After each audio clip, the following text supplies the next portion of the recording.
दोस्तों, आप सभी को राधे राधे। रामायण काल के एक ऐसे राक्षस जिनकी शक्ति और जीवन की कहानियाँ केवल एक युग तक सीमित नहीं है बल्कि कई युगों तक बनी रही हैं, जिनका जिक्र न केवल रामायण महाभारत जैसे महाकाव्यों में है बल्कि सतयुग की भी कथाओं में भी है, जो भगवान विष्णु के मत्स्य अवतार को छोड़कर अन्य सभी अवतारों के समय उपस्थित थे। यह कथा है ऋक्षा जाम्बत जी की, एक भालू राजा जो राम और कृष्ण दोनों के जन्म के समय उपस्थित थे। नमस्कार दोस्तों, आज हम जानेंगे जाम्बत जी की कहानी, उनके दिव्य जन्म से लेकर उनके जीवन से जुड़ी अद्भुत पौराणिक कथाओं तक।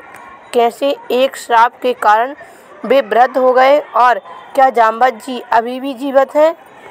साथ ही जानेंगे कि कैसे उन्होंने विभिन्न युगों में अपनी बुद्धिमत्ता और शक्ति का प्रदर्शन किया है और हिंदू धर्म के सबसे प्रेरणादायक और सम्मानित पात्रों में से एक बने। त्रेता युग में जब रावण की दुष्टता के कारण उत्पन्न परेशानियों और कठिनाइयों आसानियों हो गईं, तो देवी पृथ्वी और स्वर्ग देवता निवारण के लिए ब्रह्मा जी के साथ क्षीर सागर में विष्णु जी के पास गए। भगवान विष्णु ने कहा कि वह अयोध्या के राजा दशरथ के पुत्र के रूप में अवतार लेंगे और रावण का वध करेंगे। ब्रह्मा जी को उनकी मदद के लिए बंदरों को उत्पन्न करने का निर्देश दिया गया था। ब्रह्मा जी ने जाम्बत जी और कई अन्य वानरों की रचना की। जाम्बत जी के जन्म के विषय में मुख्यतः पुराणों में दो कथाएं मिलती हैं। वाल्मीकि रामायण के बालखंड के अनुसार ब्रह्मा जी बहुत देर तक बैठकर वानरों की सृष्टि के बारे में सोचते रहे। काफ़ी समय तक वानरों की रचना पर विचार करने के बाद ब्रह्मा को जमाई लेने की इच्छा महसूस हुई। जैसे ही उन्होंने अपना मुंह खोला, जबान अनायास ही बाहर आ गई। रामायण के अनुसार जब संसार में मधु और केटव नामक दो दानव का उदय हुआ था, तब उन्होंने ब्रह्मा को युद्ध के लिए ललकारा। उनकी चीख और चुनौती सुनकर ब्रह्मा जी अश्रों से डर गए। उनके चेहरे पर पसीना आने लगा, जो गालों से बहता हुआ कमर तक पहुंचा गया। उस दिव्य पसीने से जाम्बत अस्तित्व में आए, इसलिए उनका नाम अंजुबा पड़ा, अर्थात वह जीव जो पसीने के पानी से उत्पन्न हुआ हो। चूँकि वह जाम्बूनाथ देश में प्रवेश करने वाले पहले व्यक्ति थे, इसलिए उन्हें जाम्बत कहा जाता है। समय जाम्बत के जन्म का मुख्य कारण देवासुर संग्राम में देवताओं की सहायता करना था। जाम्बत का जीवन विभिन्न युगों में फैला हुआ है और वे भगवान विष्णु के अनेकों अवतारों के साक्षी रहे हैं। वामन अवतार से लेकर कृष्ण अवतार तक जाम्बत जी न केवल इन दिव्य अवतारों को देखा है बल्कि उनके साथ अनेक महत्वपूर्ण ब्रह्मांडी घटनाओं में भाग भी लिया है। जब भी विष्णु राक्षस मधु और केटव युद्ध कर रहे थे, अंत में विष्णु जी ने मधु और केटव को मार डाला। उनकी उम्र अज्ञात है, क्योंकि उनका जन्म कब हुआ इसका कोई समय नहीं था।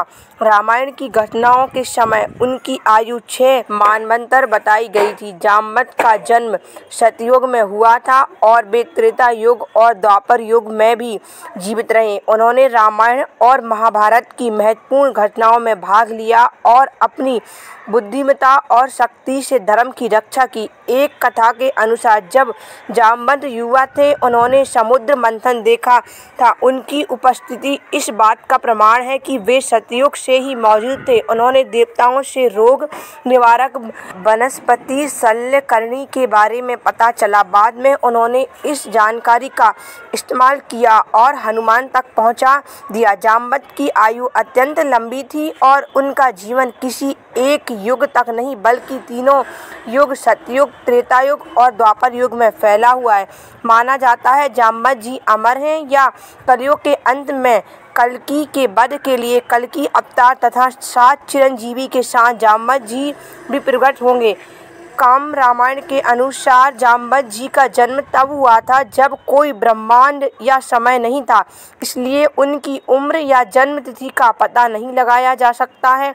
श्री राम के समय जाम्बत जी की आयु 6 मानवचार चतुर्युग थी माना जाता है। वर्तमान युग समाप्त मनवंतर का 28वां चतुर्युग है। यह पता लगाना कठिन है कि जामवंत भावन भालू थे। आमतौर पर उन्हें एक वृद्ध भालू के रूप में चित्रित किया गया है, लेकिन कुछ भारतीय ग्रंथों में उन्हें बंदर के रूप में भी वर्णित किया गया है। वाल्मीकि रामायण में जामवंत जी को कापी अर्थात बंदर और भालू शब्द से दर्शाया गया है। वाल्मीकि रामायण के बालखंड में जामवंत जी को राक्षस भी कहा गया है। इससे यह माना जा सकता है कि जामवंत एक भालू थे।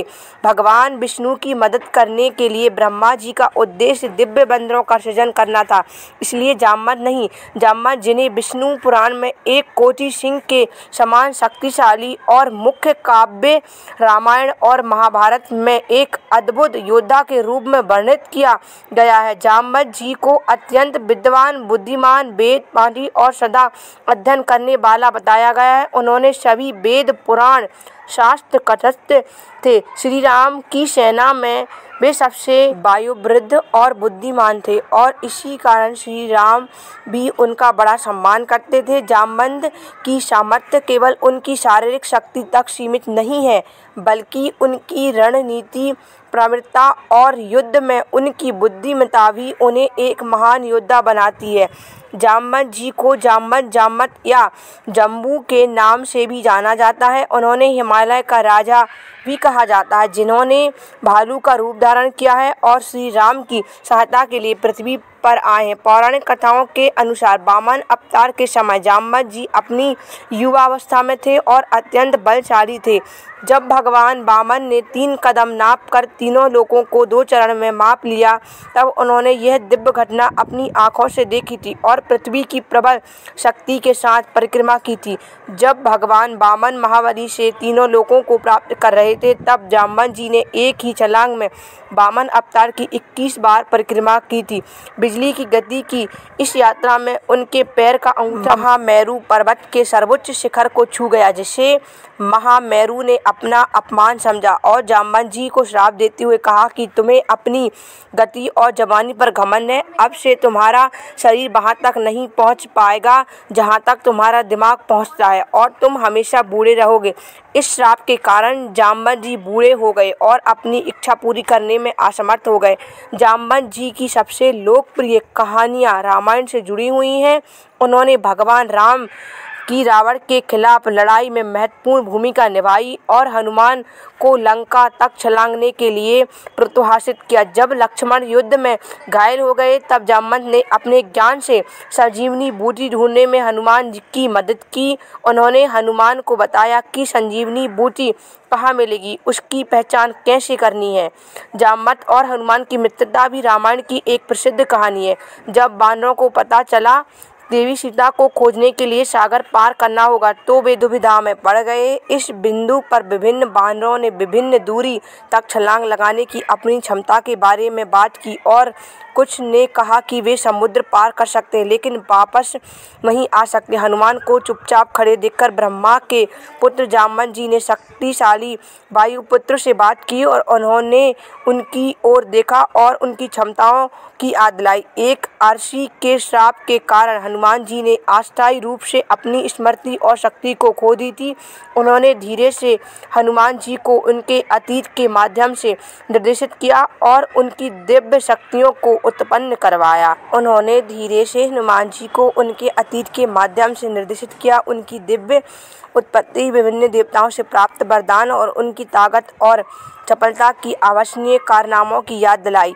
वैसे ही हनुमान जी को अपने वास्तविक स्वरूप का स्मरण हुआ, उनकी खोज हुई, शक्तियाँ और आत्मविश्वास फिर से जाग उठा। जामवंत ने हनुमान को उनकी आत्मविश्वास ताकत की याद दिलाई और उन्हें लंका द्वीप पहुँचने के लिए प्रोत्साहित किया।